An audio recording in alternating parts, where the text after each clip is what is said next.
It's the Locked On Podcast Network, your team every day. When you think of NBA duos, you might think of Kawhi and PG or LeBron and AD, but the Locked On Podcast Network has Hollinger and ND. It's the Hollinger and Duncan NBA show. Follow now on Apple Podcasts, Google Podcasts, Spotify, or your preferred podcast provider.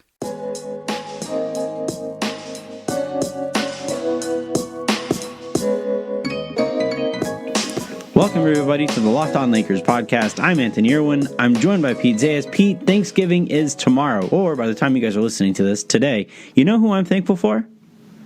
Who are you thankful for, Anthony? The bird rights. You beat me to this supreme evening of petty behavior, but I shall continue it. Those poor bastards have been so wrong about so many things. Here's a free idea for those guys. TheBirdWrongs.com. I love bird wrong. Yeah. So it was even better that they were up by like 13-15 because, you know, like they tweeted yesterday. And if you're wondering why we're picking on a New Orleans Pelicans SB Nation blog, it is because they were talking hot and spicy about the Lakers trade package and all of the guys that were in the Lakers offer and whatnot, and just being real. Like, go back and look at those if you're not familiar with them. I'm not usually, you know, going to go after anyone who's not a Celtic, to be completely frank with you, but they have earned some degree of shit talk online. I tweeted at the end of the game, you know, how much did that one sting? That's all, folks. Oh, so delicious that they felt like they were going to win that. And then, because those are the worst games, right? When like your team just blows it in the fourth quarter. The jaws of victory. And Anthony Davis gets the game-winning steal and drops like more points than anyone ever has in their return to their former team. Just like, ouch, just all around, ouch. Well, we're going to talk about Anthony Davis scoring all those points. We're going to have some fun with this game. It's the night before Thanksgiving. The Lakers just won a game that is obviously felt a lot bigger than it actually was. It's 1 of 82 or whatever. This felt a lot to me, especially the aftermath of it. How much younger than you is Tommy? 8 years. 8 years. So my little brother is about 7 years. And then I have another one that's even younger than that, 13 years younger. And I remember when both Andrew first made like the high school team. He thought he was hot shit, and he wanted to play me one-on-one after he played like his first. He made JV his freshman year and went through his first like JV practice, had a really good practice or something, and wanted to play me one-on-one, and talked the whole time about how much he learned in JV practice and this and that and the other. And I smoked him. I had 7 years on him. Back then I was less round. And then it was even worse with Alex because I had 13 years on him, and I was in even better shape at the time. And after the game, my dad asked me, after both those games, he's like, why are you talking so much? You beat your younger brother. And I said, because you have to match the shit talking after a game like that. If somebody talks as much shit as all of Pelicans bloggers have been talking, and like you said, this dates back to even before tonight. This dates back to way before tonight. This is when the Lakers were the only team that was offering any kind of serious trade offer. And it was called, I believe the gift that they used at the time was a dumpster that was literally on fire right next to like a building. And they said that was the Lakers offer compared to like Jason Tatum and Sacramento Kings pick that was never offered and Tatum was never offered, right? And when they got that wrong, and then as soon as those guys were traded for Anthony Davis, you started getting the, well, you know, they actually might not be that bad kind of bullshit. And then you have that as the lead up to last night's game. And yes, the Lakers just beat a team that probably will not be in the playoffs. The Lakers improved to 16-2. The Pelicans fall to 6-12. But fuck every single one of those people for all of the shit that they were talking. That's what this is all for. It ain't just revenge season for LeBron, man. It's No. Us Laker fans are at our pettiest, and like I don't think people realize the monster that they've woken up. And the thing is like, again, this is not unearned. I'm not going out and picking on people who ain't been talking mad amount of shit. But that's what comes with this. And if the Lakers lose a game to the Pelicans in a couple of months, sure. It's going to get quote tweeted by some Pelicans people, and they're going to dance and have a little party. That's the game you play. If you want to talk shit, you got to be willing to receive it back, and that's all this is. Yeah, it's all in good fun. I don't mean anything personally against any of these people. I've never met any of them personally. It's not to that extent. I just laugh. Look, I'm going to take every opportunity that I can to call somebody else wrong whenever I get that opportunity. Given how often I get things wrong. Oh, Lord knows they love to rub it in our faces. So. Yeah. So I want to before we go to the second the second segment here, I do want to talk a little bit about Anthony Davis. How did you think he handled everything, all the noise surrounding this game? It was a weird game where they force-fed him, but they were also guarding him with really short and small people. And after the first 4 minutes or so, when he settled in, he was actually pretty productive on a lot of those. He didn't really pass particularly well out of those double teams and the soft doubles that they were throwing. But I thought all in all, he did a good job on the offensive end. He wasn't as good defensively for most of the night, but then made the game-saving play. So I thought all in all, got out of there healthy, I think, with the elbow, had a little scare there at the end of the third quarter. But I thought he did okay. What were your impressions of him? Yeah, I didn't think that it was a matter of him handling the scene poorly. I thought the Lakers as a group handled it poorly. Like, I thought, just like the opening night when they were trying to force feed, the post touches with either LeBron or either LeBron James to a fault. It was the same kind of thing where it wasn't a matter of either of those guys not being ready for that occasion, though. If I remember correctly, James kind of shat the bed opening night. In this game, it wasn't a matter of either of those guys, Davis especially, not being ready for that kind of a moment. I just thought they took themselves out of the game with the way that they were trying to build them up for that moment. And that was actually one of the things that I thought was going to happen. It's just, especially, when I heard the starting lineup that Gentry ran out there, given how small it was, I did get a little nervous because that's the type of group that the Lakers would match up hunt to a fault. And that's they kind of bait you into it by doing that. Yeah. All right, let's take a quick second here. When we come back, we're going to have some more fun with it because that's about as much as criticism. Other than, look, I have stuff to say about Rajon Rondo. I have stuff to say about JaVale McGee. But overall, this was, and then in general, their approach to some of these games has kind of made me nervous. But other than that, I want to have fun and send you guys off into the long weekend with a nice, fun podcast. So let's come back to that here in a second.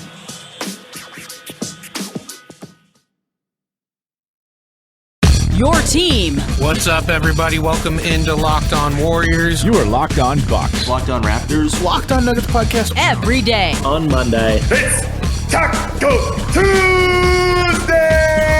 On this Wednesday. Thursday looks great. Starting this Friday. When it comes to the biggest stories. The leading storyline to watch for. A couple things from the preseason have kind of piqued my interest even more in terms of how good this team can be. Draymond spoke with the media after the game, and I thought he had the right outlook when it comes to this. No, that, means precisely nothing in the grand scheme of winning a championship, I guess, but... You need to be Locked On. That is LOCKEDON.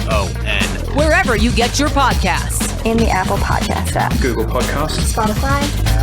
It's all coming up on today's edition of Locked On Jazz. Ow! Locked On Podcast Network, your team every day.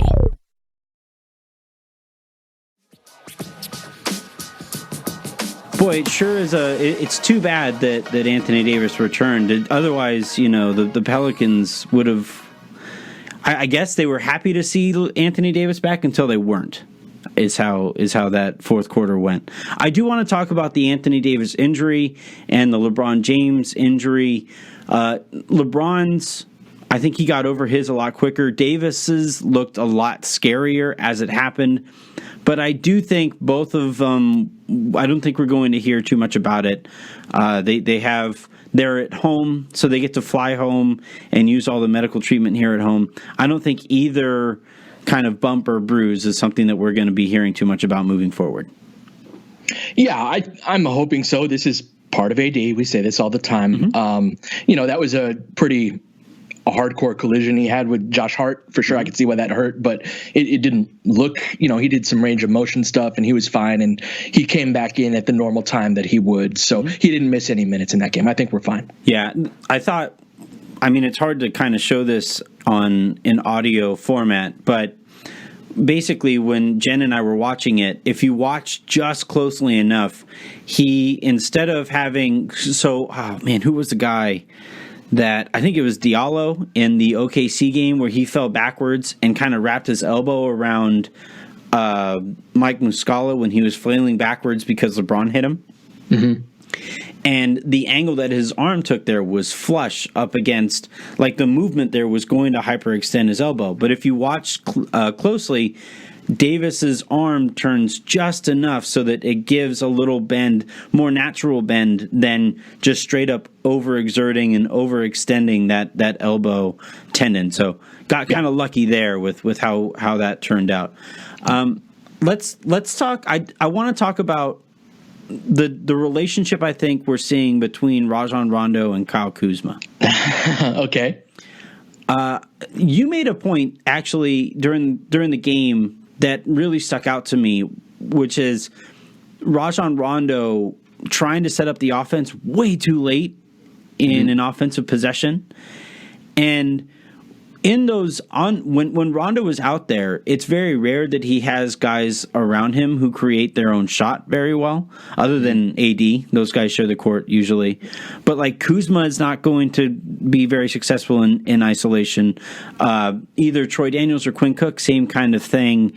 And Kuzma especially, I thought, in the minutes that he was out there with Rondo, looked incredibly lost. I'm not sure, unless they really rethink the way that Kuzma is used when he's out there with Rondo, I'm not sure that even that combination is going to work out very well this year. Yeah, that's an interesting point, because you'd figure that Rondo would be the guy who's kind of a table setter, but he's a table setter in a very specific way, in that I've talked about this before, how there are like two parts of a playbook. One is your after a whistle or after a timeout, right, where you run a set play where everything's really organized. That is Rondo's brain skews heavily in that direction. He wants, all right, you go there. You always see him when you watch a game. Check this out. Yeah. If you're listening, like he's pointing, he's gesturing. You go there, you go do this and that, right? And that is part of how it works. But there's another part of the playbook where you're playing by principle, right? And you are trying to make reads in the moment. And what happened on that particular play where I tweeted that out about Rondo was that the first action on the play didn't work, and there was like 10 seconds left, maybe 12 in the shot clock. And now Rondo grabs the ball and kind of tucks it under like a football, you know, running back carrying it. And he's like, all right, you go here and that. And then it's like, all right, he missed Kuzma twice on cuts. Yes. And then it ends up being this like 8-foot floater. Like really the biggest change in the game from Vogel's standpoint was the Caruso substitution for him. Like Caruso fit the personality of that game. We talk about the guards being like this whack-a-mole where one guy will work one night, but a different guy will work another night. This was very heavily a Caruso game. I think he scored one bucket the whole night. Yeah. And that really helped. So yeah, it's a really interesting point about Kuzma and Rondo, because Kuz is very instinctual. I'm going to cut here, and he was open, right? He would have had twice. A layup on that twice. And Rondo, that's not really what he's like. Yeah, well, and I just think, so if you're going to have Rondo out there, and that the way that he prefers to run his sets is on design rather than principle, I would rather, if that's the case, then design something for Kuzma to be in motion where Rondo is supposed to be looking for him, right? Again, the thing that we're always coming back to with Rondo, and you know, this was a really clear showing of this, where if you're going to play Rondo, you have to optimize the situation around him in order for his minutes to not be outright disasters. And in this case, if you're going to have a pairing of Rajon Rondo and Kyle Kuzma out there together, you have to have Kuzma running plays by design that Rondo is on a better, has a better sightline towards, and you can take advantage of what Kuzma's good at. Because what winds up happening, or what happened a lot in this game, was you had Kuzma just kind of floating, and he would be looking to make cuts, and he would make cuts, and he would be missed on those cuts, and then he would get the ball and be told, okay, yeah, go get me a bucket. But that's not his game. That's not how Kuzma is going to be effective. And then late in the fourth quarter, or throughout the fourth quarter, when Kuzma really turned things around, it was because he would be floating based on the way that the ball was moving, whatever was being run on the opposite side, and he found open space and was allowed to just make a play off the catch. And you saw a much better Kyle Kuzma in those minutes, because that's how you're supposed to be using him. No, you're spot on with that, man. Anything else here with the Caruso Rondo thing? Like, how loud does this have to get, do you think? I think Vogel's able to recognize it. I think he's been mostly merit-based in his substitutions. Mm-hmm. I think that before certain games, he may be like, oh, I want to play Rondo 24 minutes. Mm-hmm. And I think this was a game that seemed to be his preference based on his substitution pattern in the first half. Mm-hmm. And I think he adjusted in game to be like, oh, this isn't a Rondo game. We're going to pull him and go with Caruso. So what type of minutes bandwidth Rondo should have? Should that reduce overall? I do think that it should. Mm-hmm. Yes. And I do think games like this play toward that. So let's keep an eye on that in the upcoming games. Is like, does Rondo go from 22 minutes to 16? Right. That would be indicative of something that kind of fits what we're talking about here. Right. And I think one really important development there was LeBron talking about Caruso after the game. Like, again, this all comes back to, yes, Vogel is making these final calls at the end of the day, especially as the game is going on. You know, Vogel is in charge of substitution patterns and tweaking the rotation based on the way that the game is going. But in planning 4 games going in, he does still have some convincing to do on some of these things. And if it is LeBron who, after the game, is saying Caruso can do everything for us, and even before the game, I wrote up that Frank Vogel considers Caruso one of the team's most important two-way players. So the more stuff like this you get going on, that the louder that stuff gets, the higher the likelihood gets that those minutes start getting tweaked as part of the game planning rather than having to adjust to that as the game is going on. No, I think that's a great point. All right, let's take another quick second here, and when we come back, we're going to look ahead to the next game, and we'll play a little. We had some fun with the bird rights and stuff, but it is Thanksgiving. We are going to do the cliched, what are you thankful for with the Lakers, or in general, and we'll come back to that here in a second.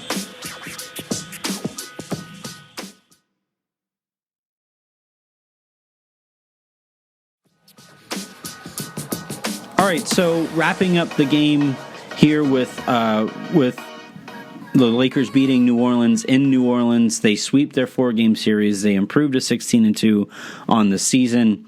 LeBron James passed 33,000 career points in the game, the 4th player ever to do that. We talked about this in the last one, but I really don't think, and I actually think this stood out to me, that once again, the Lakers were trying to get Anthony Davis going, but I think the Lakers are always going to go as LeBron James forces them to go. And I thought the second half was a really clear example of that. Yeah, that's why, like, AD is like the best second option you could think of, but he is naturally a second option, I think. And he's a big man. They have to be fed. That's the thing, right? Like, he doesn't quite have the court vision and passing ability. He's got the ball handling, and that's why I would love for him to do some really intensive film work over the course of this season and next summer, and to see if that can improve, because he does have the ball handling ability, which most guys don't. But he is more dependent on LeBron and can play off of him. And there were several plays, a few of which didn't work out, where they ran a couple of 2-man game sets in the fourth quarter, and AD had like deep inside position for an offensive rebound. JaVale knocked one of them away. Maybe that was in the third quarter. And then LeBron had hit the shot on a couple of other times when that happened. But like, those are the types of positions where you get like, oh, I got this monster on the perimeter with LeBron. I got this monster to deal with inside. That's when it's going to be really tough for teams. Yeah, I just think we saw this last year with the Lakers, and that was a younger team, and there wasn't another superstar there. So it made perfect sense that the Lakers were going to match LeBron's energy level on a minute-by-minute basis, not just game-by-game, but a minute-by-minute basis. And I thought heading into this year, it was going to be interesting to watch that dynamic with Davis also there. Who's going to pick up on whose energy?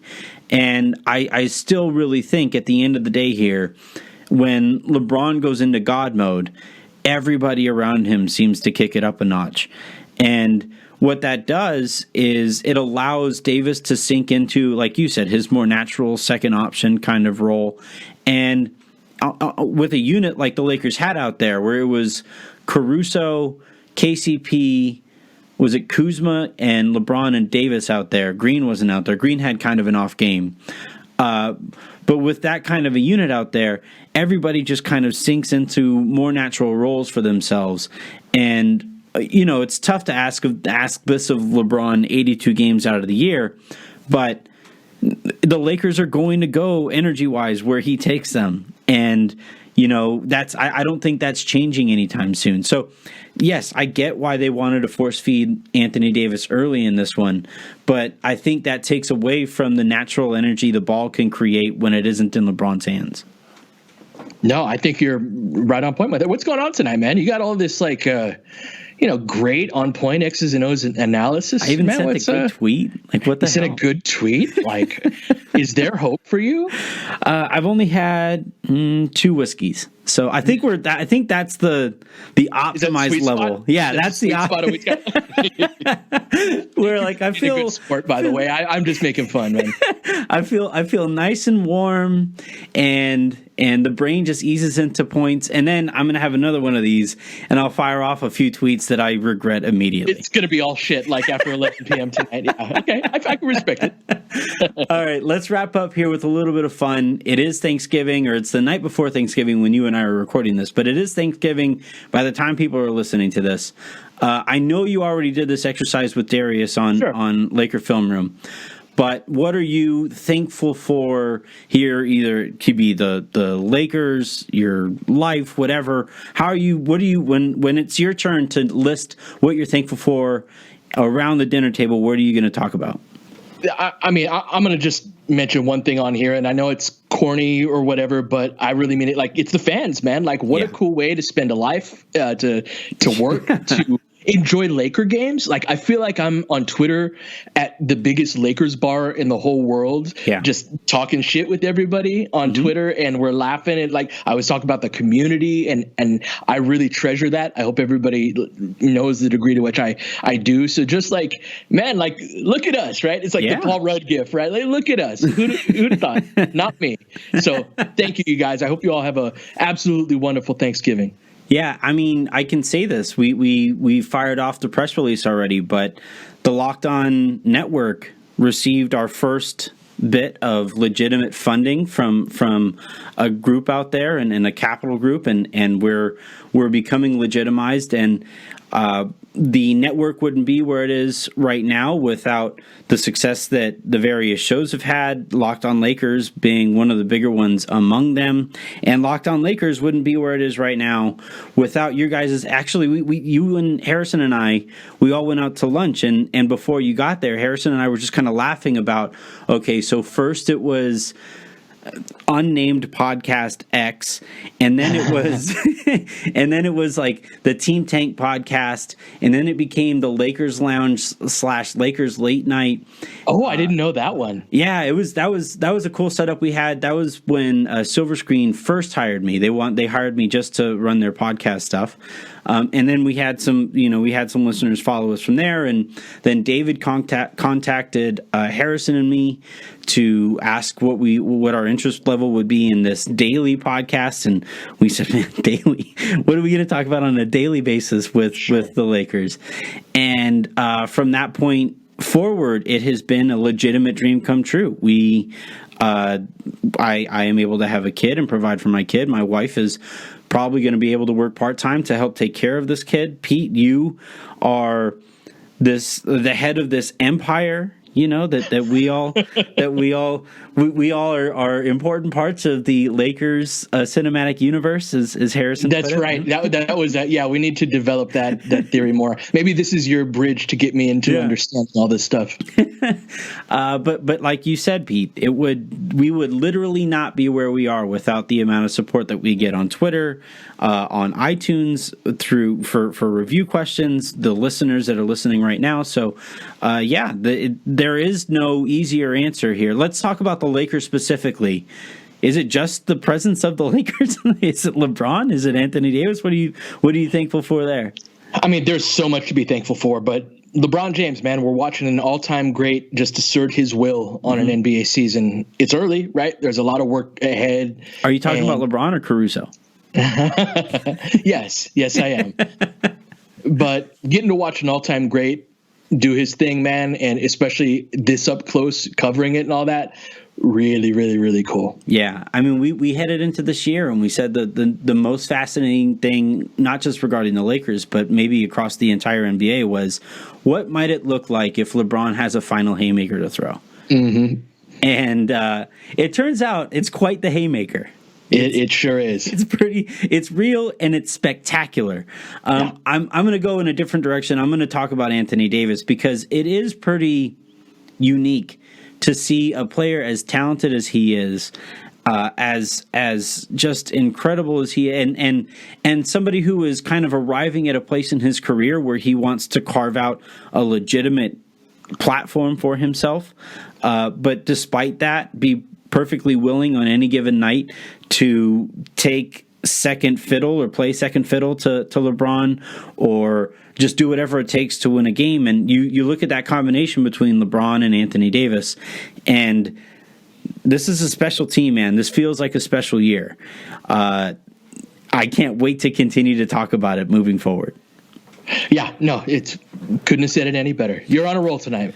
All right, I'm going to go ahead and stop then while I'm on a roll. We are going to take Friday off. I'm going to spend Thanksgiving with my family and stuff. So be safe. Please be safe. If you guys are driving to visit family, if you guys are going out Friday night, or if you're going out tonight after you listen to this podcast, whatever it might be, please be safe. Travel safely. Have a great Thanksgiving holiday. And we'll be back to talk to you again on Monday. Have a good one, everybody.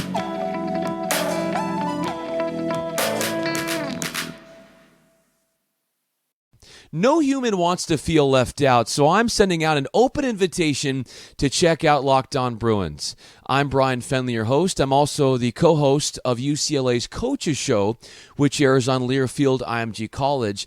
And yes, tough times have struck the football program, but here, it's a safe haven, a chance for us to discuss key points in how this team can start to turn things around while having fun, bringing on entertaining guests, and trying to laugh along the way. Think of us as this talk therapy session for all Bruin fans to realize, hey, we're all in this together and better times are coming in the future. And no, this is not some hot take operation where we're just throwing out hot takes for attention. We're going to bring up logical viewpoints and make you a more informed Bruin fan. Check it out, your daily Locked On Bruins podcast. The Locked On Podcast Network has the ultimate NBA podcast starting five. Starting at podcast number 1 is your favorite team's daily podcast from a local expert. Starting at the podcast number 2 is Locked On NBA, your daily 30-minute look at what happened the night before and what's upcoming. At the number 3 spot is Locked On Fantasy Basketball, the number 1 fantasy basketball show in the land. And the podcast number 4 position is Rejecting the Screen with Noah Kozlov and Adam Stanko. And finally, the big men in the middle, the unequaled Hollinger and Duncan NBA show with former NBA executive and analytics godfather John Hollinger. It's Locked On Podcast Network's NBA Podcast Ultimate Starting 5. Follow all 5 on your favorite podcast